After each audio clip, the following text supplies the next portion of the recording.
Bonjour, chers étudiants, deuxième année bac SVT, PC et Sciences Maths. Dans cette vidéo, je vais essayer de vous donner les transformations liées aux réactions acido-basiques. Mais avant d'entamer celle-là, je vais vous donner un petit rappel sur les réactions acido-basiques. Donc, une réaction acido-basique est une réaction au cours de laquelle il y a un transfert de protons, et ça selon la théorie de Bronsted, entre un acide et une base. Donc, vous voyez sur cette figure, HCl est un acide et H2O, dans ce cas, va se comporter comme une base, donc il va capter le proton. Donc HCl va donner le proton et il va donner Cl- et H2O il va capter le proton pour donner H3O+. La même chose dans le cas d'une base. Une base est toute espèce chimique capable de capter un proton, comme dans le cas de NH3 plus H2O. Dans ce cas, H2O elle a le comportement d'un acide et on sait que l'eau est un amphotère, c'est-à-dire c'est une espèce chimique qui peut se comporter soit comme un acide, soit comme une base. Dans ce cas, dans le premier cas avec HCl, il se comporter comme une base. Dans ce cas-là, avec l'ammoniac, il va se comporter comme un acide. Donc NH3 qui va capter un proton libéré par H2O pour donner l'ion ammonium et le H2O il va donner l'ion hydroxyde. Et on va voir bien sûr c'est quoi un indicateur coloré, et on a vu dans une précédente vidéo, un indicateur c'est un acide ou une base dont la forme acide et la forme basique ont des couleurs différentes. Et si vous voyez, on a les acides, l'acide conjugué de la base ammoniac, et celui-là c'est un triacide, c'est un acide, c'est un triacide, et c'est un triacide, c'est-à-dire il provient de l'acide phosphorique H3PO4 et pour donner H2PO4-, et par la suite il peut donner encore les protons pour donner PO4-3-. Comme vous savez, maintenant on va passer à la constante d'acidité. Vous avez vu le quotient d'une réaction chimique, c'est le rapport de la concentration de produits sur la concentration des réactifs, mais on a vu que lorsque dans le cas des réactions équilibrées, donc que le quotient est égal à la constante d'équilibre. Et on a évoqué ici la constante d'équilibre.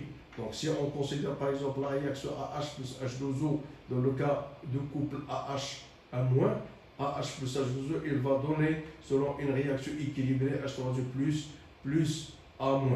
On appelle constante d'équilibre d'un couple acide-base la constante d'équilibre associée à la réaction du couple acide-base avec l'eau.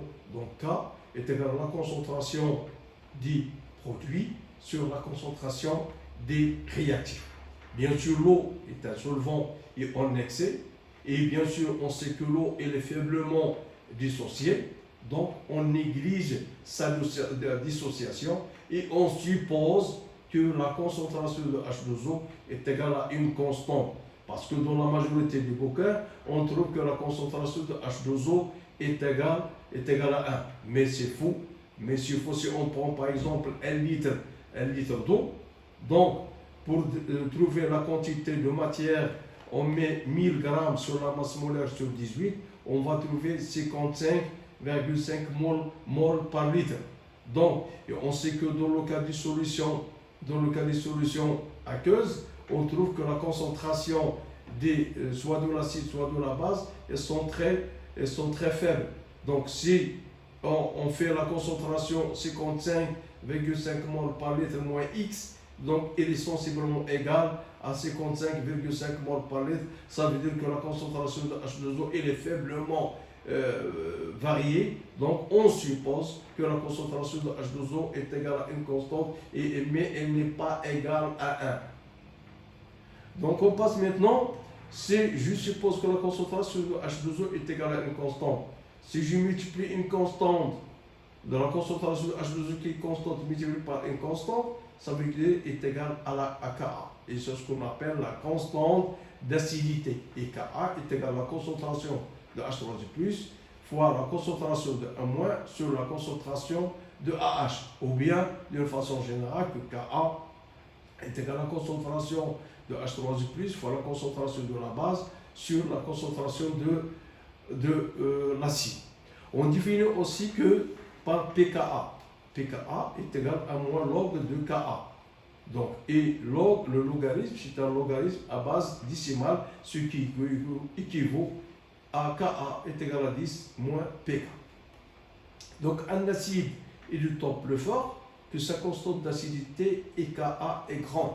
Ça veut dire qu'on a une dissociation dans le sens 1, ce qui implique que Ka est grand et son pKa est petit. Donc, on peut classer la force des acides et des bases par la constante d'acidité. Si la constante Ka est grande, ça veut dire qu'il s'agit d'un acide qui est fort. Et ça veut dire que son pKa est petit et cette méthode permet de classer les différents acides aux bases.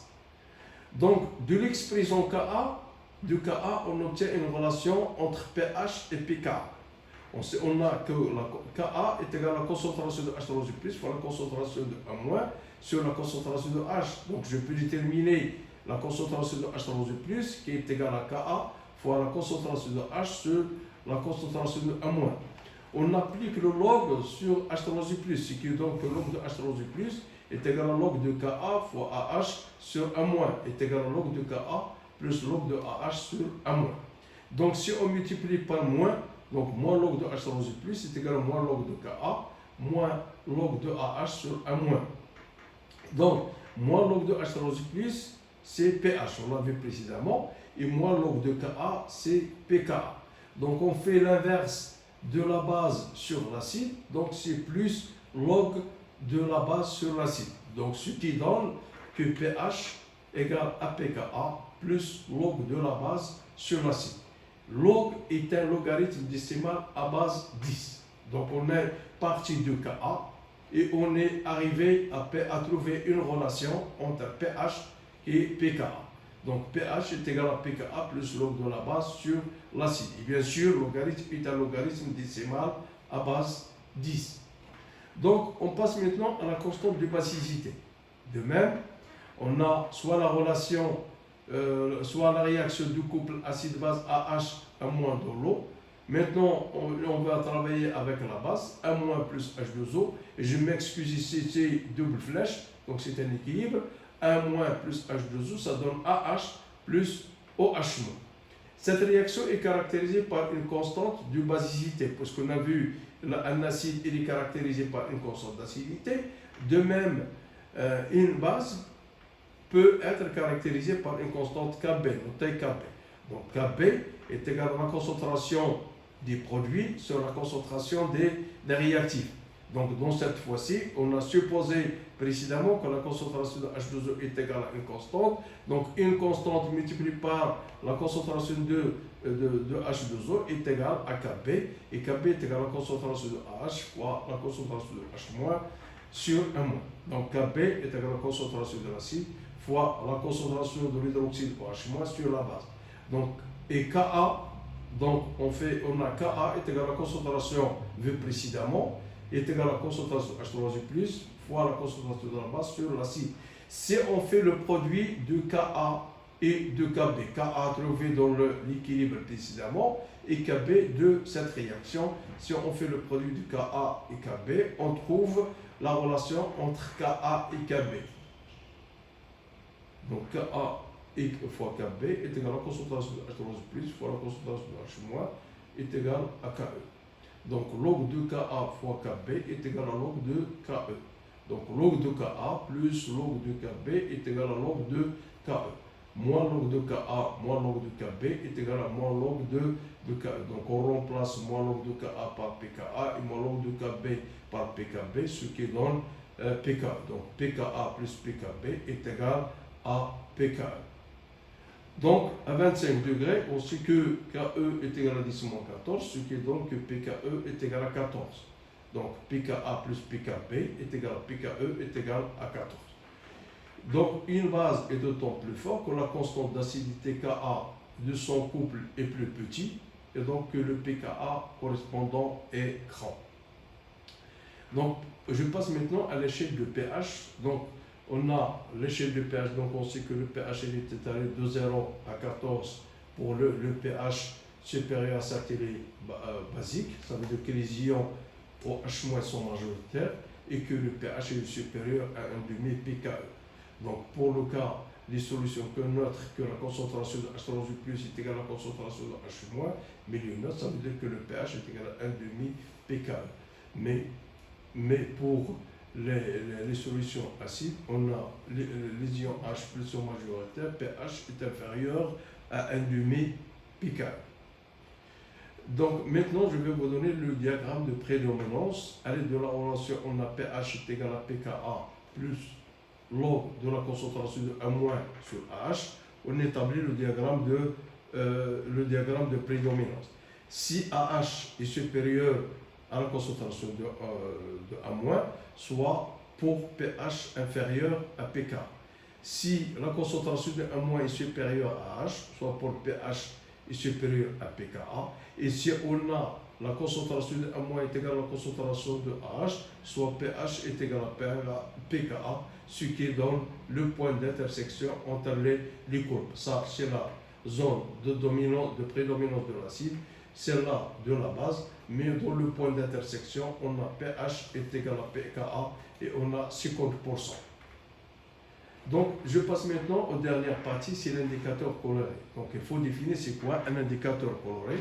Un indicateur coloré est un acide ou un couple acide-base dont la forme acide H et N et la forme basique EN- ont des teintes différentes.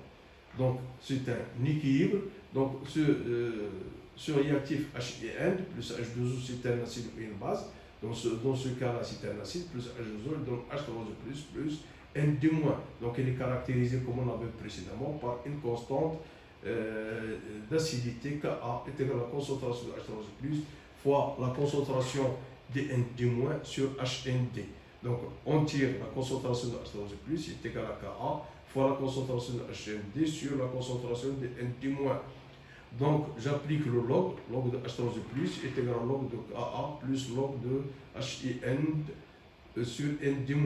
Donc, je multiplie par moins log de H3O est égal à moins log de Ka moins log de HIN sur N-. Donc, ce qui implique moins log de H3O sur pH, moins log de Ka c'est pKa, plus log de N- sur HNT.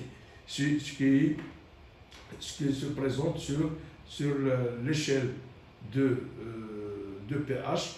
Donc, on a la concentration de HIND supérieure à 10N-, et vous allez me poser la question pourquoi 10? Parce que l'œil humain, l'œil visuel, ne peut voir que c'est à partir d'une concentration de 10 fois. On peut voir la couleur du HND, c'est il est supérieur à 10 fois la concentration D-.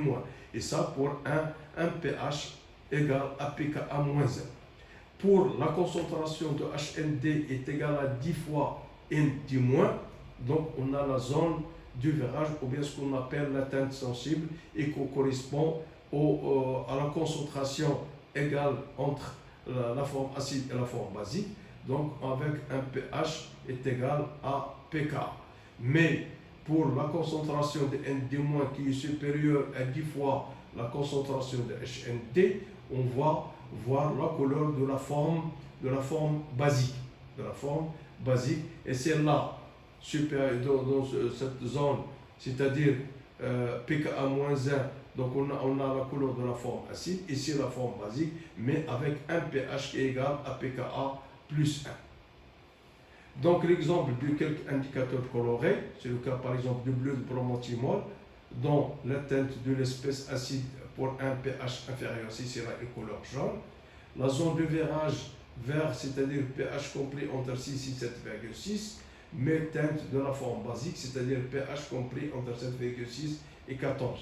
La même chose pour les liontines, la couleur de la forme acide pour un pH inférieur à 3,1, et pour la zone de virage, c'est-à-dire un mélange entre les deux couleurs, c'est-à-dire compris entre 3,1 et 4,4.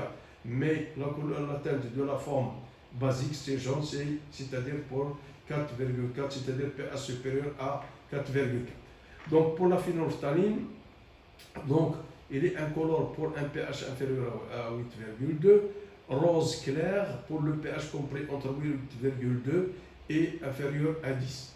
Donc pour le rose, c'est-à-dire la forme basique, et le rose, donc pour un pH supérieur à 10. Et je vous remercie pour votre attention.